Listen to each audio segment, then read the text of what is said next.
Okay, good morning, everybody. Welcome to today's class, Management Information System.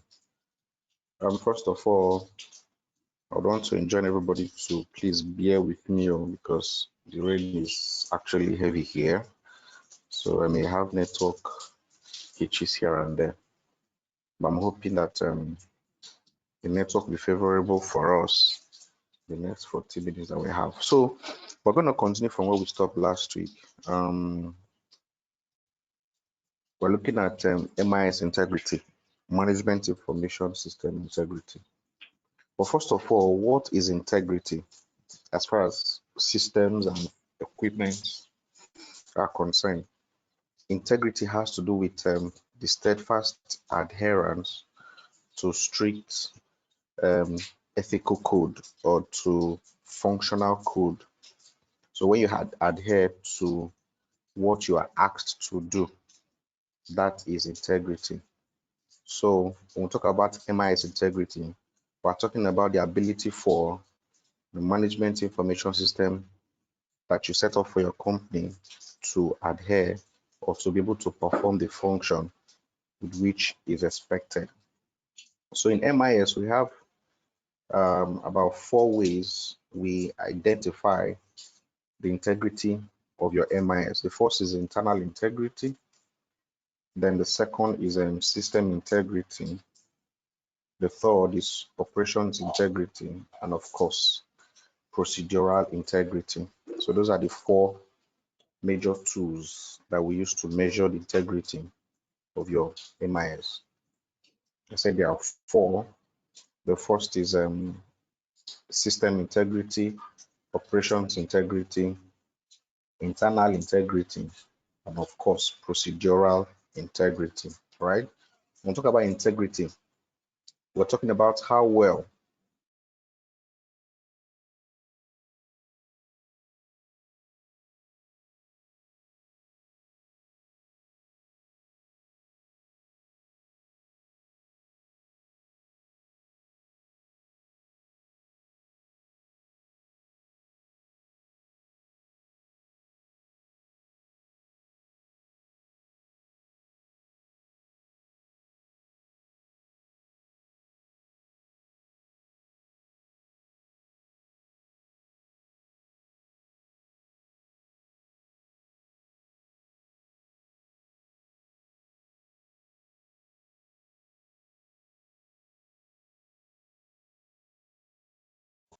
either from sabotage or theft or manipulations and the rest of them. These are things that most people who manufacture or build computer systems are what they try to put in, okay, in form of password, lock codes, and the rest of them to avoid those kind of things. So your MIS, internal integrity of your MIS, must be able to have all these things for it to have what we call internal integrity. Number one, being able to perform the function is set out to perform. Number 2, the output must be valid. That is the result of your MIS must be valid. And of course, the computer system must be able to protect against human error, manipulation, sabotage, or theft. That defines the internal integrity. Now, the next one is the procedural integrity. Procedural integrity. How good is the documentation of the system and procedures? Okay. Then are procedures such that employees are motivated to follow them? How well are procedures being followed in practice? And what controls ensures that the procedures are followed? So your MIS, for your MIS to also have integrity, procedure for using the MIS must be intact in the sense that the informations you're sending into your MIS, the system, does it have procedures? That's number 1. Number 2, the procedures, is it well understood by the employees, and are they actually following the procedures? There is something usually people actually do. Once an MIS is set up in an organization, to ensure that employees follow the procedures, okay, in the daily activities of practice, there's usually a code or there's usually something that is being put in the MIS, in the sense that if you don't complete a task, you cannot open another one. There are some files that are hidden, okay, that until you complete a particular procedure, you cannot access such informations. And when you don't access such informations, you will be able to achieve the objective or the work that you've been set out to do that particular day. So your MIS should be able to do all these things. Now, not only forcing the employees to do it, even against their will, but the procedure should motivate the employee. It should be something that they're comfortable with. Okay. And then what controls ensures that these procedures are followed? Is there a way to monitor that these procedures are followed? Your MIS should also have that. So once all these things are intact, your MIS has what we call procedural integrity. Okay. Then the other two that I talked about has to do with system integrity, which is this one is actually from the manufacturers themselves. Okay. Being able to produce a system that can avoid redundancy. Okay, a system that is flexible enough to accommodate whatever that is being put into it. So this one is actually from the manufacturers. So once your system has a whole lot of things, enough database, antivirus, all those kind of things put in the system just to make the system work efficiently, that system has what we call system integrity. So MIS should also have that. And then the operational integrity has to do with how skilled the people operating the system are. So you must continuously train them. Okay, what tools are you using to train these employees using these systems? Okay, what backup is there to prevent the system from breaking down in the event of loss of key personnel or equipment failure? Okay, so these are the things that also ensures that your MIS has what we call operational integrity. So how skilled are your employees in using the MIS? Peradventure, there's a loss of an employee. Maybe the person just resigned, or he's sacked, or maybe due to illness or whatever. Is there a backup, okay, that is put in place so that there won't be a breakdown completely of the system or the operation? Once your MIS has these things, it has what we call operational integrity. So those are the things we use in defining MIS integrity. In other words, I said MIS integrity has to do with the ability for your MIS to function effectively according to plan, according to the purpose with which it's set up. I will say to measure the MIS integrity, we use 4 tools to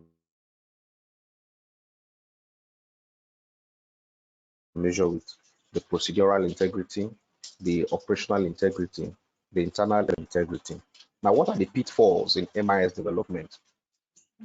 The problems associated in MIS development. They're basically classified under 4. Number 1 was what we call fundamental weaknesses. Number 2 is soft spots in planning. Number 3 is design problems. And number 4 is implementation problems. I'll explain them briefly so that we understand what these 4 things actually means.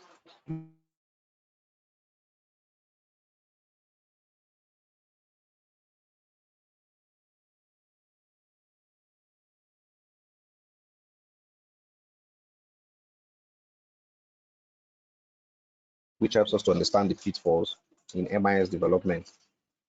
Now, for what are these fundamental weaknesses? Number 1, we talk about when there is no management system with which the system can be built upon, with which the MIS can be built upon, it becomes a pitfall in MIS development. No one talk about pitfalls, those things that can make the development of MIS a challenge or a problem or useless. So first of all, there must be a management system. Every organization is expected to have a management system. When there's a management system in place, that is where MIS can be developed. So in a situation where there's no management system at all within an organization, MIS development becomes useless. Okay, so that's number 1. So that means the MIS must be built on top of a management system that includes organizational arrangement. Okay, so we'll talk about management system now, talking about organizational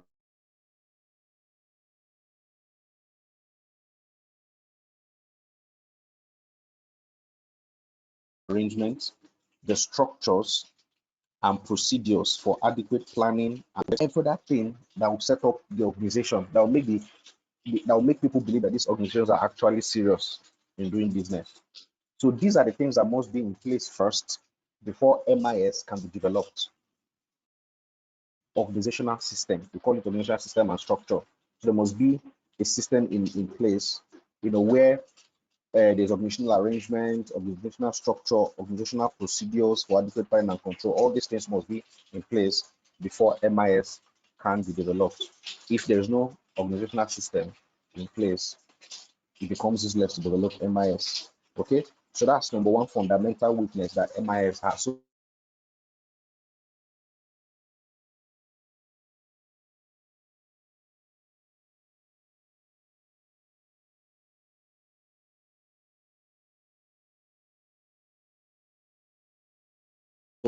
MIS needs something to build upon, needs something that it can build upon.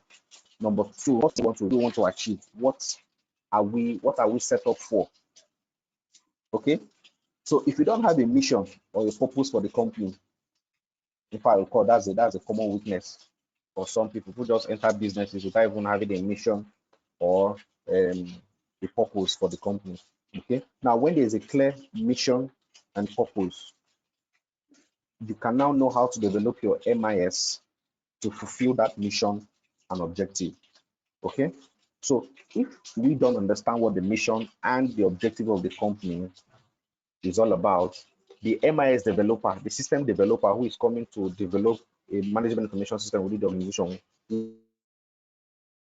wouldn't know where to start from, how to go about it, how to set targets to achieve the mission and the purpose. Okay, so there's usually an MIS pitfall, development pitfall, if we don't understand, the developer doesn't understand what the business is into, what they're actually doing, and of course, company's objective too. Okay, once you have a mission or a vision for the company, you must set out the objectives. Okay, so objective is also another important factor, okay, that MIS development needs to build upon. And then of course participation, there must be managerial participation when it comes to MIS development. There are certain informations that the management needs to share with the developer so that he can know the informations that can form the development of this MIS within an organization. So if management is not involved in it, you discover that the MIS development becomes faulty or becomes useless. You won't be able to achieve the purpose for it. Okay. So those are some of the fundamental weaknesses, okay, that you can find as far as MIS development is concerned. Okay, there's also communication gap, just like I said. Okay, communication gap between both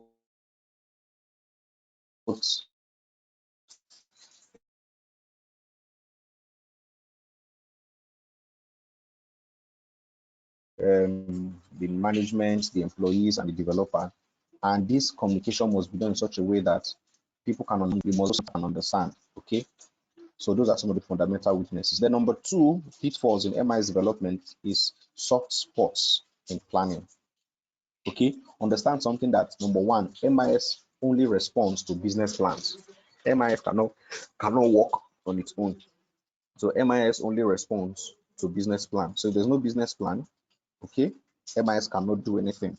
You cannot use MIS to do anything. You don't expect MIS to do magic for you, okay? Because what you give, the information you give into the system is what exactly information, exactly what the system gives you back, okay? Another cause of computer failure or MIS failure is the fact that there's a lack of master plan to which the hardware development and individual MIS design can be related. Those are soft spots in planning. Then, of course, setting project and system objectives, both of them must align together. And then when there's constraints and the rest of them, how do we handle that? Those are the soft spots in planning. So when you're planning the organizational goals and objectives, it must be aligned to the system development. Otherwise, we're going to have a pitfall as far as that is concerned. Then number 3 has to do with design problem. This is basically with the manufacturers. Okay, are there alternative designs? Are there user interface? Can the system relate? Can humans relate with the system? And can the system also relate with the humans, people who are operating it? Okay, those are the things. Can it work automatically? Can I set some things within the system and I expect as in done with little or no effort or energy dissipated in it? Okay, and then is there enough space, memory for documentation or data storage? Those ones have to do with the design. So these are some of the design problems when developing that your MIS will face when it's being developed. Then of course the next one is an implementation problem. We always advise when MIS is developed, okay, within an organization, the first thing you need to do is to test it first before you now activate it for full use within the organization. First of all, test a particular section, okay, of the business. Okay, it can be just within the top management. Test it and see the integrity, the efficacy, the suitability, the efficiency of your MIS development before it's now being used all over the organization. Otherwise, if it's not tested and tested again, it can cause a whole lot of problems over time. So you need to test it and test it again. That's the implementation problem. But sometimes you discover that people don't do this. You just fix in the system and then they expect it to work like that. Okay. They understand that you must also have control over MIS project. Okay. So those are the basic pitfalls in MIS development: fundamental weaknesses, soft spots in planning, design problems, and then implementation problems. Okay, so quickly let's go to system documentation. System documentation. Now, when we talk about documentation, we're talking about any communicable materials, okay, such as text, videos, audios, etc.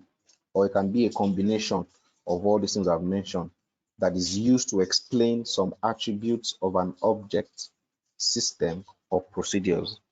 Okay, in fact, this is a vital part of every organization: documentation. And this documentation, like we said, are any material that is used for communication, which can come in form of a text, okay? Like if you receive a message on your phone, you get an email, you get a fax message. All these things are materials in form of text, okay? Or a hard copy. Those are text. As long as it's written, it's read to as text. Then video. Video has both the visual and audio.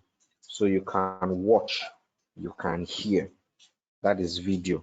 Okay. So materials are also communicated in such form. Then audio, you can only hear or you cannot see. Okay. It can also be a combination of all of them. So you can get a video where somebody is teaching, like, and the person is using a PowerPoint presentation. Okay. Now you're watching the person who is teaching, you're hearing his voice, and at the same time you can view his PowerPoint. That's a combination of both the video, the audio, and the text. Okay. So all these things are referred to as documentation, and they are used basically to explain system, procedures, policies, objectives, missions, targets within an organization. Okay, that's what is used. Like, I don't think there's any week we in the JPTs don't get notification from head office about a recent development or what is expected of us to do or an assignment to be carried out. We get these informations via documentation. Okay, so it's very, very vital. Even when you're submitting your assignment, in case there's anyone, you still need to document the assignment and send in a form of text.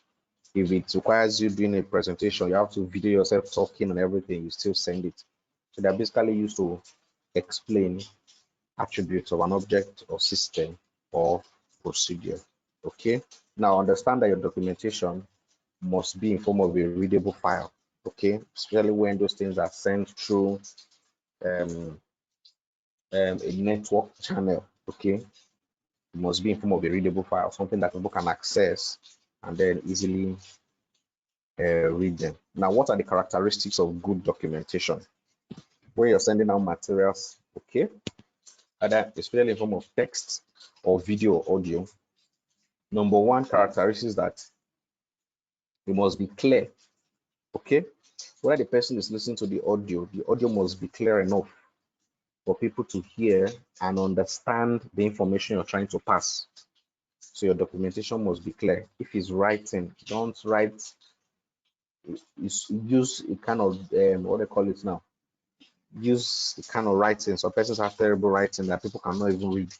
Okay, it has to be clear. That's why most persons they prefer a typed document than a handwritten document. Okay, so whichever one you're using, be sure that your material is clear. Number two, concise. Don't make it too bogus, too ambiguous. It's not everybody that has the time to read a 1,500 page or word document. Many persons don't have that kind of time. They have so many businesses, so many activities they're involved in.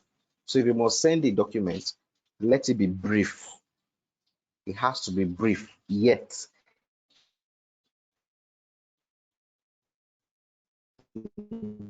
including all important information. That's what I mean by your documentation being concise. Let it be brief, but it should contain all the important because you're trying to reduce the number of pages. You now delete all the vital information in that document. No. Okay, being concise means it has to be brief, but it must contain all the important information. That's number two characteristics of a good documentation. Then it must be complete. Don't keep people hanging. Whatever information you're trying to send must be complete. Don't send a halfway or half finished document. Okay, except there's a sequel. They're expecting another information. Okay, your documentation must be complete to fulfill the purpose with which you're sending it out. Okay, so you should not leave out important information, especially key steps that need to be completed. Okay, that is complete. The next one is current.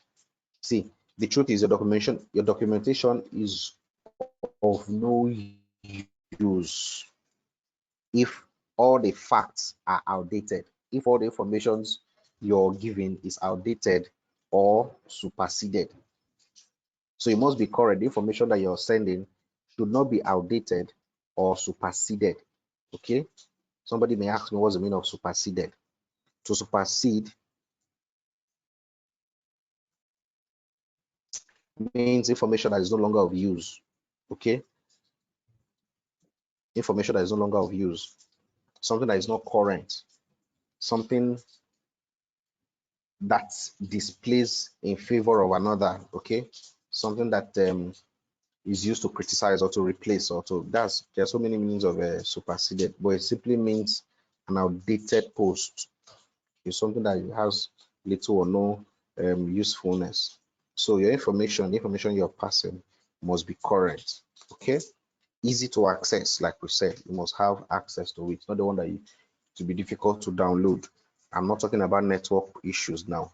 Okay, send it in form of a file that is easily downloadable, that a simple technique can view it, usually either in form of a PDF or Microsoft MS Word. Okay, these are simple applications that people can easily use. So don't use the ones that are not easily available and they find it very difficult. Especially there are some informations that are coded. Okay, they write them in codes, use of numbers.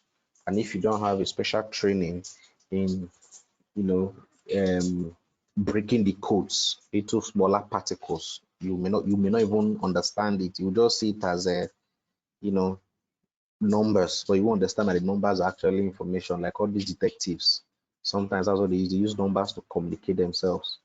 So whenever you see alpha, beta, campus, and also the alpha stands for A, beta stands for B. So they were using all those alpha, beta, whatever here to communicate themselves. So if you don't have that kind of training, you will not be able to understand it, or you're sending information in the form of a matrix.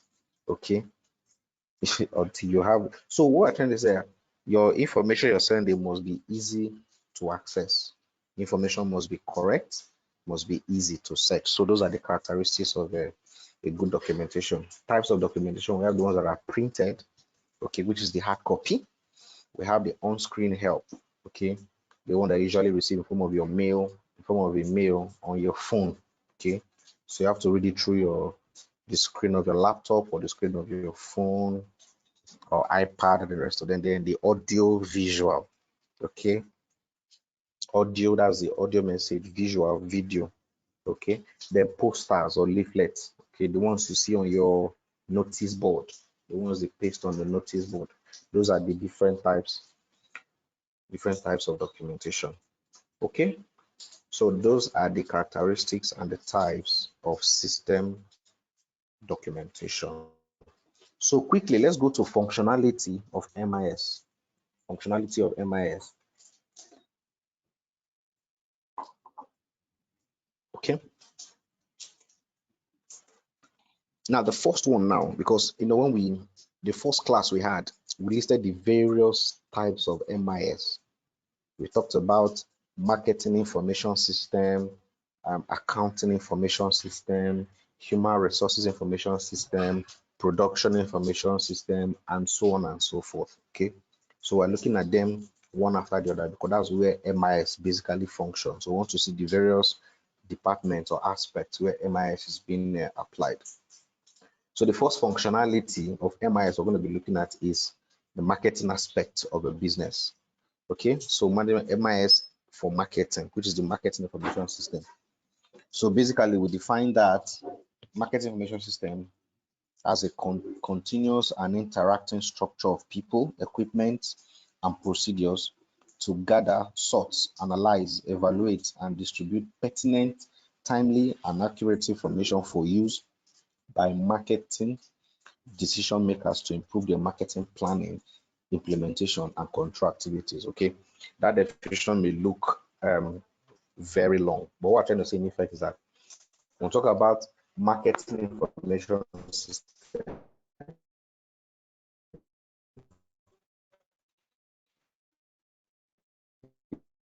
is basically how the system is used to interact with the people, the production, everybody involved in the organization, analyzing, evaluating, and giving us timely and accurate information on how best we can actually market and sell our goods and services. That's basically what marketing information system is. And you discover that two major departments of information systems. So this can come from customer feedback after they have consumed your products. It can come from errors, okay, that may be encountered during the production of that particular goods. Because when you're going out to market to sell your products, there are certain things you must hold on to, okay, when you're doing your adverts or the rest of them, that makes your system or your products better. So you need an information system that is used to collect these informations that can help you improve your marketing planning, implementation, and control. So it's based is the management information plays a very big role as far as marketing is concerned. Let me give you an example. Look at Jumia, all these online sales stores, Jumia, Konga, Amazon, Alibaba, all these people. You want to pick up your phone, for example, the moment you enter Facebook, or you want to read news, the Nations or CNN or whatever, any activity you do that involves the internet, what happens? You just see Jumia, this thing pop up. Whether I like it or not, you see it glow, empty. In fact, different organizations are now using that platform to advertise what they do, to sell, to market what they do. That's just a typical example of the use of MIS as far as marketing is concerned. Okay. So these are some of the things. That's the importance of marketing information system. How can we serve our audience better, our target market better? Okay. So there are certain things that must be put in place. Okay. And those are the things we listed here, to include procedures to analyze, evaluate, distribute pertinent and timely accurate information, which will aid the marketing decision makers to improve marketing planning, implementation, and control activities. So the use of MIS to improve marketing plan, implementation, and control is basically what management information system, marketing information system is all about. Components of marketing information system: we have the internal accounting system, we have the marketing intelligence system, we have the marketing research system, and analytical marketing system. You can understand what these things mean. Internal accounting system is people within the organization, especially the marketing department, sitting down to come up with strategies on how to improve sale, on how to improve marketing, on how to get undue advantage, a competitive advantage, okay, in the market. Okay. Market intelligence system are those who go out, okay, and see what other persons are doing and then build upon it. Marketing research system is used to find out ways to improve what you're actually doing, our marketing strategy. So you sit down the system money where they call them strategic marketers or strategic managers. So if you're employed as a strategic personnel, your responsibility is just to think for the company, think outside what is actually what is existing, bring about something new. And the analytical marketing system is those who actually analyze what the strategy we're using, is it functional, is it working, or it's not working. Okay, so basically that's what those three types of components of marketing information system is actually used. Now, to even explain it further, if we are to look at this marketing information system, these components of marketing information system, if you use Jumia, for example, as an example, look at what happens from the time they started advertising those products on your wall. Okay, when you access the internet, it pops up. As much as it's annoying to you sometimes, because you know there are some people that just click bam X to close it, like that. There are some times that something you like may just pop up, bam, and just grow interest. Before you know it, you see yourself clicking to see the product, if it's actually what, and maybe it's something you've been looking for, and then the price is affordable. Quickly you order, and the rest of them. What do you think? How? And before you know it, within 2 weeks or 1 month, depending on duration, you get your product.